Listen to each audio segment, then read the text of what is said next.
रसोई घर आती है, बिना स्नान किए किसी को प्रवेश नहीं करने देती थी। चाहे अगर घर का कोई प्यारा मित्र क्यों ना हो, कितना भी लाल किया हो, कितना भी प्रिय किया हो, अगर वह अशुद्धता के स्वरूप में अगर रसोई घर में प्रवेश कर जाता था तो उसे डांटने के बजाय रसोई घर की सफाई किया करते थे। बिना स्नान किए रसोई घर में प्रवेश नहीं कर दिया। इसीलिए अन्य को पूर्ण कहा गया है, अन्य को देवी कहा गया है। देवी अर्थात जननी, जननी यानी कि जन्म देने वाली, जन्म यानी देने वाली अर्थात हमारा पालन पोषण करने वाली।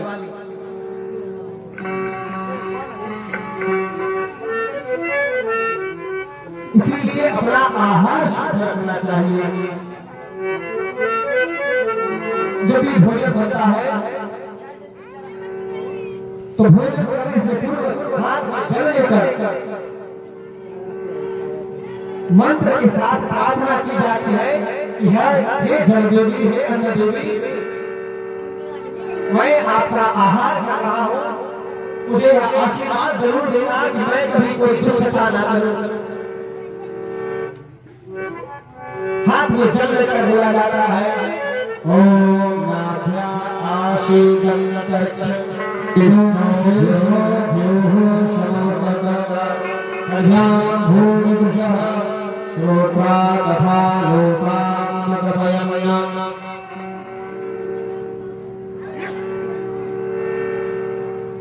शरीर का पालन पोषण करने वाली अन्न का सदैव सम्मान किया जाता है। अगर थाली में मांस रखा हो तो क्या उसका भोग लगाइए? भगवान को भोग चाहिए, क्योंकि वह आहार आपके लिए ही है। अगर आहार शुद्ध हो तो हमारा विचार शुद्ध होता है, और अगर विचार शुद्ध हो तो हमारा व्यवहार शुद्ध होता है, और अगर हमारा व्यवहार शुद्ध हो तो हमारा परिवार शुद्ध होता है, और परिवार शुद्ध होता है तो घर में प्रसन्नता आती है, प्रसन्नता आती है तो मन भगवान में लगता है, और मन भगवान में लगता है तो हमारा भगवान भक्ति में लगता है। और जिस दिन भक्ति में मन लग जाता है और जब हमारा उद्धार होता है तो भगवान के परम लोक में हम लोग जाते हैं। प्रेम से बोलिए जय जय श्री राधे, जय जय श्री राधे। तो पूजा पाठ करते समय फल का आहार इसीलिए किया जाता है क्योंकि हमारे बुद्धि, हमारे विवेक को वह शांत रखता है, सरल रखता है। बड़े बड़े विद्वान होते हैं कि लहसुन और प्याज का भोजन नहीं करना चाहिए। क्यों? क्योंकि उसको जब भी हम लोग भोजन करते हैं उसमें उष्मा होती है, अत्यधिक ऊर्जा होने के कारण हमारे मन में अत्यंत गलत विचार आते हैं जिसके कारण अपराध कर बैठते हैं।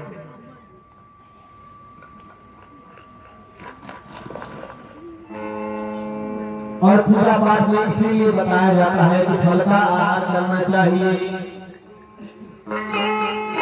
और ध्रुव जी महाराज 3 दिन पर अपने आसन को छोड़ा करते थे और फल फूल करते थे। उसके पश्चात पुनः अपने आसन पर बैठ जाते थे और श्री हरि भगवान नारायण के उस परम मंत्र का जाप शुरू कर देते थे। वो मंत्र क्या है? ओम नमो भगवते वासुदेवाय, ओम नमो भगवते वासुदेवाय, ओम नमो भगवते वासुदेवाय। भगवान श्री हरि के मंत्र का यह जाप करते थे। इसी प्रकार से करते करते 3 महीने बीत गए। 3 महीने बीत गए, परंतु ध्रुव जी महाराज को भगवान के आने की आहट तक नहीं सुनाई दे रही।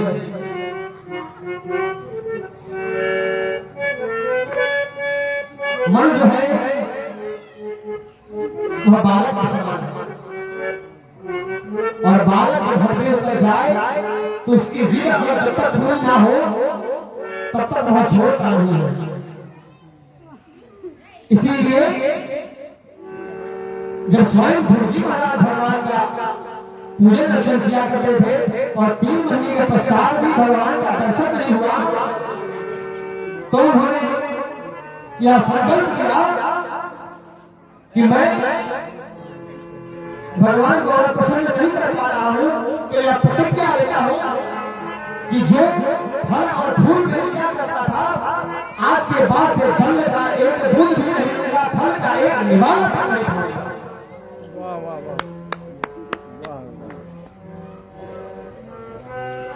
बालक के हट से बड़ा कोई हट नहीं होता है, इसीलिए बाल हट सर्वोपरि अस्ति।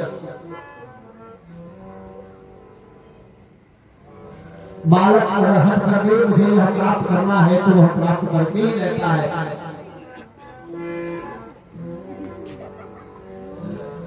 ध्रुव जी महाराज अंगूठे पर खड़े हो गए, दाहिने पैर के अंगूठे पर खड़े हो गए और भगवान के इस महामंत्र का जाप करने लगे। जब इस मंत्र का जाप करने लगे तो इंद्र का जो सिंहासन है वह डगमगाने लगा। इंद्र का जो आसन है वह डगमगाने लगा। पक्ष को हमेशा खतरा तब महसूस होता है जब विपक्ष तगड़ा हो जाए। पक्ष हमेशा डर में तब आता है जब विपक्ष तगड़ा हो जाए। इंद्र भगवान विपक्ष वाले हैं, जब भी देखते हैं कि कोई भक्त बनना चाह रहा है, भगवान की भक्ति करना प्रारंभ कर दिया है, तो उनके मन में भय बैठ जाता है कि अगर भगवान को प्रसन्न कर लिया तो मेरा सिंहासन ना मांग ले, मेरा सिंहासन मांग लेगा तो मैं कहां जाऊंगा।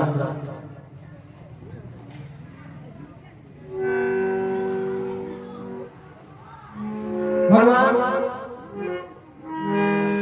की भक्ति इधर ध्रुव जी महाराज कर रहे हैं, उधर सिंहासन के डर से इंद्र ने ध्यान से माया को बुलाया। माया को बुलाकर कहा, हे माया देवी, उस उपवन में एक 5 वर्ष का बालक दिखाई पड़ रहा है तुम्हें? माया बोले, हाँ महाराज, आप प्रभु। तुम्हें पता है वह भगवान की अत्यंत तपस्या कर रहा है, वह चाहता है मेरा सिंहासन लेना, परंतु तुम जाकर ऐसा खेल रचो, ऐसा शान रचो कि उसकी तपस्या भंग हो जाए, उसकी तपस्या भंग हो जाएगी। उसके पश्चात कोई प्रभु को दर्शन नहीं देंगे। यह आज्ञा जैसे ही इंद्र भगवान ने माया को दिया, माया वेग बनाती हुई वायु मार्ग से उस उपवन में पहुंची। उपवन में एक बड़ वृक्ष के नीचे उतरकर माया ने क्या किया, ध्रुव जी महाराज के माता जी का रूप धारण कर लिया। क्या कर लिया? ध्रुव जी महाराज के माता जी का रूप धारण कर लिया। क्यों? क्योंकि यह बालक जो है अभी नादान दिखाई पड़ता है, अभी छोटा दिखाई पड़ता है। अगर यह अपनी माँ की आवाज सुनेगा तो अवश्य अवश्य इसकी आंखें खुल जाएंगी और इसकी तपस्या भंग हो जाएगी। माया ने क्या किया, ध्रुव जी महाराज की माता सुनीति जी का रूप धारण कर लिया। रूप धारण करने के पश्चात बिलख बिलख कर रोने लगी और पुकारने लगी, पुत्र, अरे ओ पुत्र, अपनी माता को छोड़कर तुम कहां चले आए? वहां राजमहल में मैं तुम्हें चारों तरफ ढूंढती पागल की तरह तेरे पास आई हूं। देख, खोल अपनी आंखों को और देख, तेरी मां इतनी अभागन है कि उसे तेरी बड़ी याद आती है रे। ध्रुव जी महाराज समझ गए, ध्रुव जी महाराज समझ गए कि मेरी मां मुझसे प्रेम तो करती है परंतु इतना प्रेम नहीं करती कि वह स्त्री मर्यादा को तोड़कर घर की इज्जत को ताक पर रख के इस घने जंगल में आए और मुझे पुकारे। ध्रुव जी महाराज पूरा अपने ध्यान में मग्न हो जाते हैं।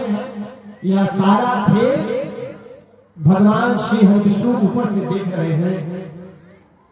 अगर मन को भगवान में लगाया जाए और केवल भगवान में ही लगाया जाए तो भगवान हमारे पूजा पाठ के रास्ते में जो भी विघ्न उत्पन्न होते हैं उन विघ्नों का नाश करने के लिए स्वयं खड़े रहते हैं।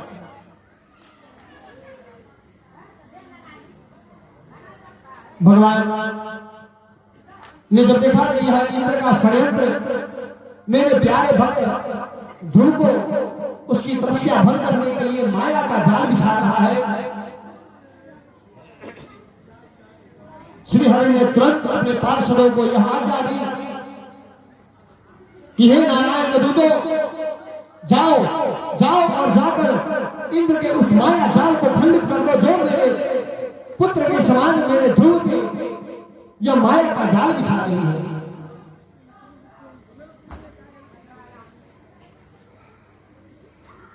यह आज्ञा जैसे ही भगवान विष्णु ने अपने पार्षदों को दिया, हाहाकार मचाते हुए चार पार्षद ध्रुव जी महाराज के दाएं बाएं चारों तरफ घेर लेते हैं और उस माया को वहां से भगा देते हैं। बचाने वाला वही, बनाने वाला वही, बिगाड़ने वाला वही, सजाने वाला वही। इतनी प्रबल भक्ति देखकर भगवान विरक्त आपके पीछे आ जाते हैं। भगवान का मन ध्यान में सदैव रखते रहना चाहिए। इंसान का क्रोध कभी नहीं करना चाहिए।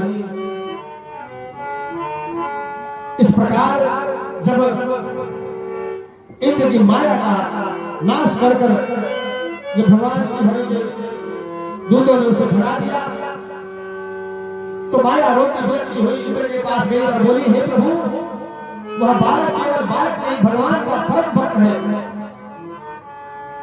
जिसकी रक्षा करने के लिए स्वयं श्री हरि 24 घंटे तत्पर रहते हैं। वह कोई साधारण बालक नहीं दिखाई पड़ता, वह तो अत्यंत दिव्य पुरुष है। उसके पीछे आप ना पड़े तो ही आपसे प्रार्थना है प्रभु। ऐसा कहकर माया अंतर्धान हो गई।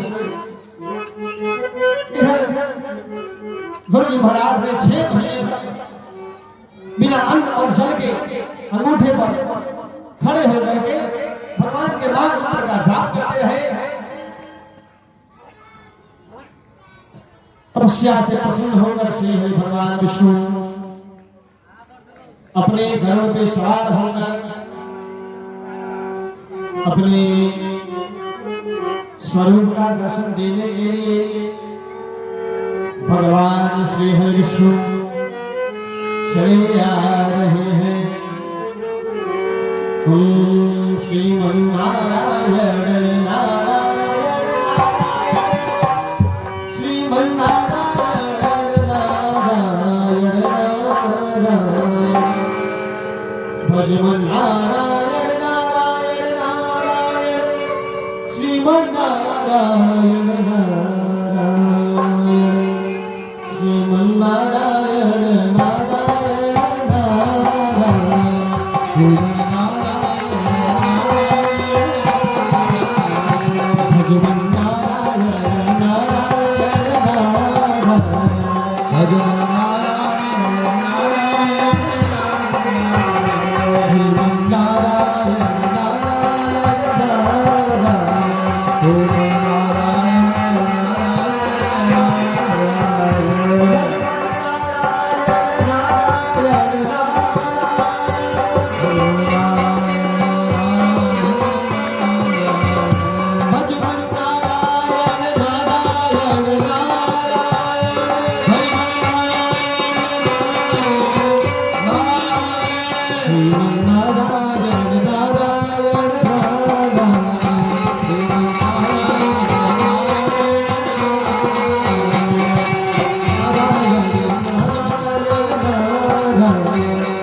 सरकार की जय, हमारे चक्र कृष्ण भगवान की जय। प्रेम से बोलिए जय जय श्री राधे श्याम, श्री राधे श्याम। इस प्रकार भगवान गरुड़ जी पे सवार होकर वायु मार्ग से चलते हुए चले आ रहे हैं और आकर प्रकट हो जाते हैं और कहते हैं पुत्र, अरे ओ ध्रुव पुत्र, आंखों को खोलो, अपने नेत्र खोलो, देखो मैं तुम्हारे सामने स्वयं खड़ा हूं पुत्र। ध्रुव जी महाराज को मन में अभी भी डर लग रहा है कि हो सकता है कोई यह भी छलावा हो, क्योंकि कहा जाता है अगर दूध पीने से एक बार मुंह जल जाता है तो इंसान छाछ भी फूंक फूंक कर पीता है? उसी प्रकार ध्रुव जी महाराज के मन में यह विचार आ रहा है कि जिस प्रकार माया ने मुझे धोखा दिया, कहीं अभी कोई छलावा तो नहीं है। 10 मिनट में कह दूंगा, 10 मिनट में वो खोल लिया है। फिर क्या हुआ?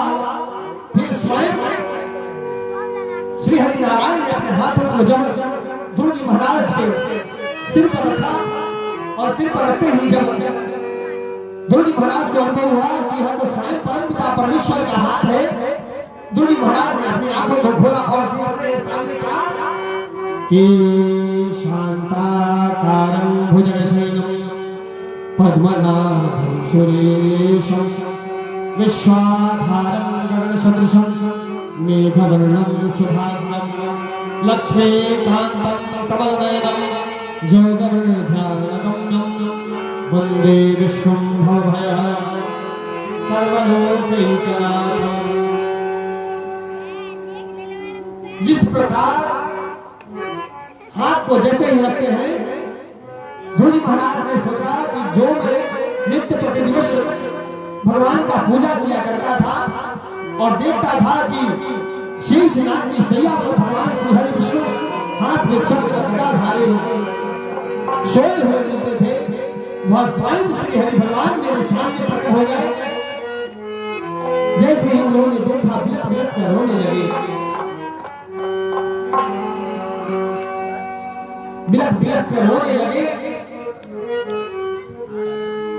रोता हुआ देखकर भगवान विष्णु ने क्या किया, उन्हें अपने गोद में बिठा लिया और स्वयं अपने हाथों से उनके अश्रुओं को पोंछने लगे। कितने बड़े भाग्य है आज ध्रुव जी महाराज कि जो पिता को गोद में नहीं बिठाना चाहता था, आज स्वयं परम पिता परमेश्वर नारायण उसे अपने गोद में बिठाए हुए हैं। भक्ति में कितनी शक्ति है यह आप सभी देख सकते हैं। कितनी शक्ति है भक्ति में, अगर इंसान मन में ठान ले तो क्या कुछ नहीं कर सकता।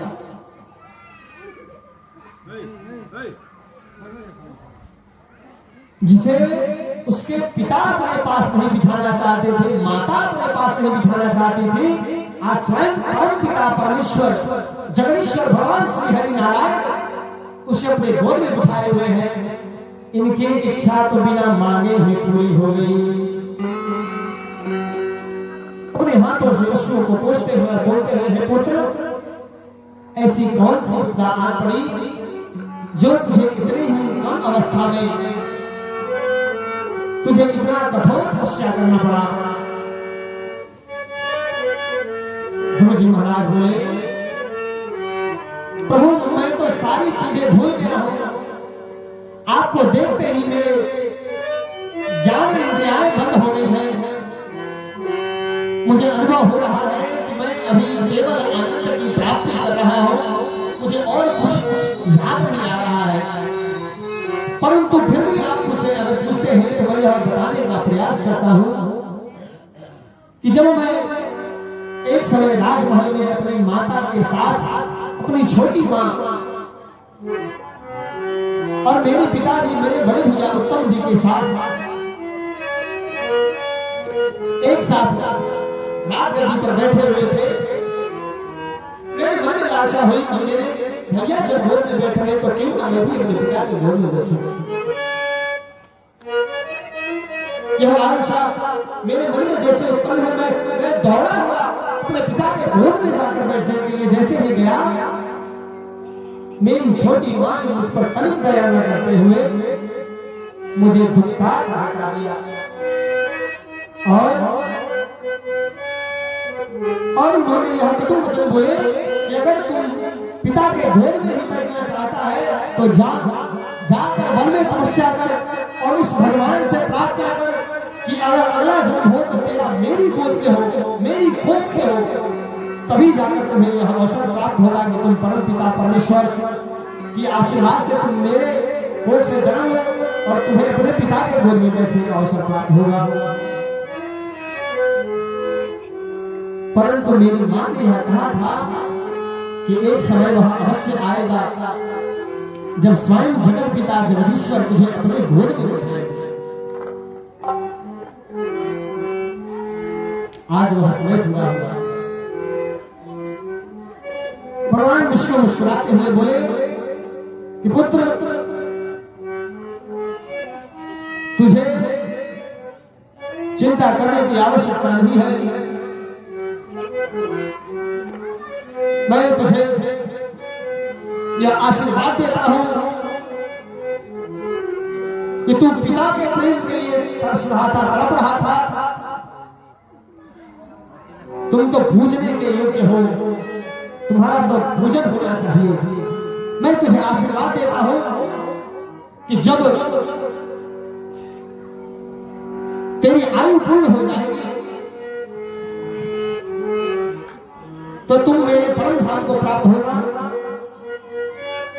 और मैं स्वयं तुझे अपने गोद में बिठाऊंगा और सदैव अपने गोद में लेकर खड़ा रहूंगा। क्या आशीर्वाद पाने के पश्चात ध्रुव जी महाराज के सामने से भगवान श्री हरि विष्णु अंतर्ध्यान हुए। उधर भगवान ने अपना लीला कर दिया था। ध्रुव जी महाराज के पिता उत्तानपाद की जब बुद्धि पूरी वह बदल गई थी, पुत्र के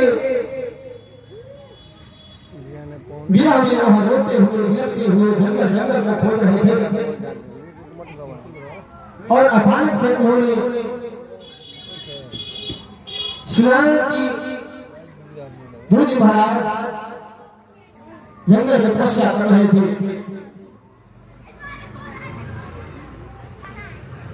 उत्तान बाजी खोजने के लिए घोड़े सैनिकों के साथ जंगल की ओर चल पड़े और इधर ध्रुव जी महाराज अपना व्रत पूर्ण करके अपने मां के पास पुनः वापस लौट रहे थे।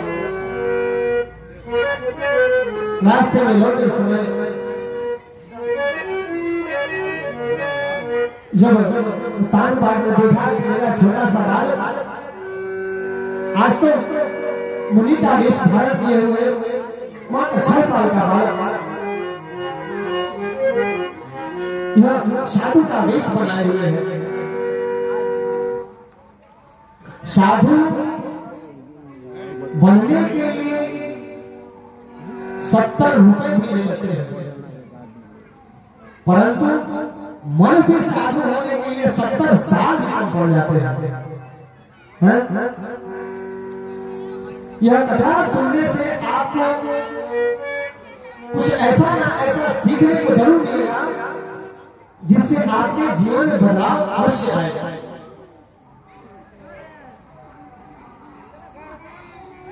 कथा हमेशा कुछ ना कुछ शिक्षा प्रदान होती है, कुछ ना कुछ सिखाकर ही जाती है। इसे कोई हानि नहीं है। घर पर जो बैठेंगे वो आकर यहाँ पे 10 मिनट 15 मिनट 20 मिनट अपना समय देंगे, भगवान नाम का कीर्तन करेंगे, हमारे पुण्यों का बढ़ावा होगा।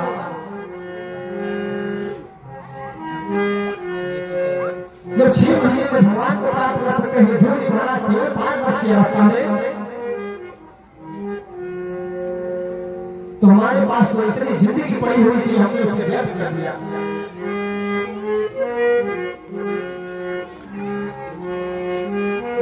उत्तान बाग रथ से कूद जाते हैं और देखते हैं कि ध्रुव जी महाराज बैरल मुनि के विष में आ रहे हैं। उनको हृदय से लगा लेते हैं और बोलते हैं मुझसे बड़ी गलती हो गई, मैंने तुम्हें समझा नहीं, तुम्हें माना नहीं, मेरे जैसा अभागा इस पृथ्वी पर पैदा नहीं हुआ, मुझे क्षमा करो।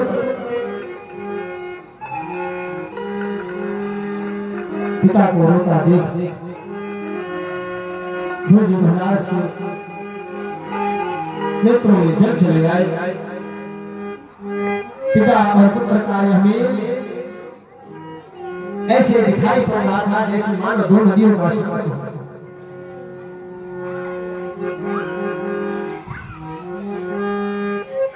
ध्रुव जी महाराज पुनः अपने राज्य को वापस लौट गए। राज्य को वापस लौटने के पश्चात उन्होंने माता से भेंट किया। छोटी मां ने जैसे देखा ध्रुव जी महाराज के चरणों में आ गई कि तू ही मेरा सच्चा पुत्र है, मैंने तुझे समझा नहीं, तुझे जाना नहीं, मैं बड़ा भागी हूं।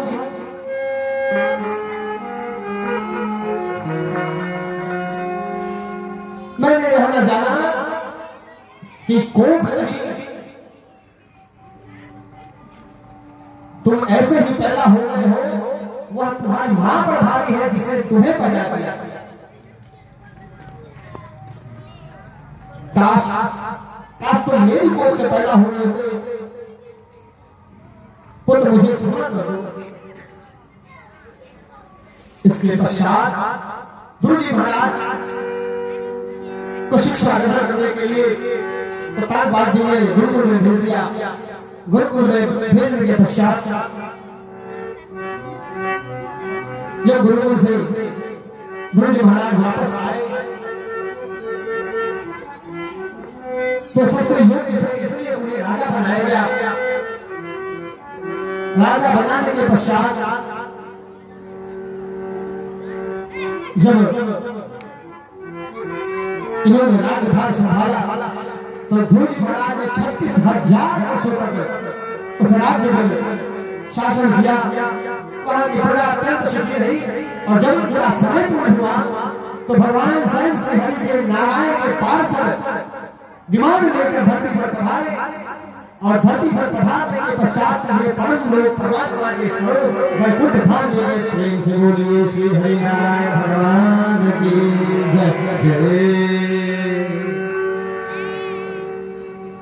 और आसाम में हम ध्रुव तारे के नाम से जाकर प्रतिस्थापित हुए, जिसे आज हम लोग ध्रुव तारा के नाम से जानते हैं। वह स्वयं भगवान श्री हरिनारायण के आशीर्वाद का फल है। इसीलिए हम सभी को भगवान की भक्ति भक्ति रहनी चाहिए। पता नहीं वह कौन सा समय आए ये परम प्रभा परमेश्वर स्वयं की स्वरूप में हमें दर्शन दे दे और हमारे जीवन को बता दे। आप लोगों से आग्रह है कि आप इच्छा अनुसार अत्यंत समय